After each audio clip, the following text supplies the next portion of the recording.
Jonim, Hop, sizga qanaqa etishni bilmayapman. gapiraver.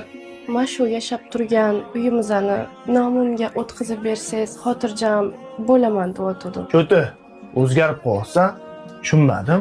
Ko'ngil xotirjam bo'lishi uchun aytyapman-da. Ko'nglingda boshqa gap, tilingda boshqa gap. Yo'q nima? Hammasi yonimga kelib olib, ish bitmagunjamidi. Nimani tushunmading? O'tkazib berasan deyapman. O'tkazib bermasam, nima qilasan? O'tkazib bermasang, mahallangga borib hali sharmandaga chiqazaman. Hali kechki payt kelgunimcha uyni bo'shatib qo'ygan. Iflos. Hali kuningni ko'rsataman seni. Uyi mana shu uyda shakil. Mana mashinasi ham turibdi-yu.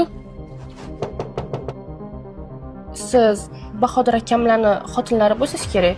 Ha, Bahodir akangizlarning ayollari bo'laman. Qani nomard eringiz? 2 yil qiladigan ishini men bilan qilib tashib ketdi. Iflos. Og'zingizga qarab gapiring.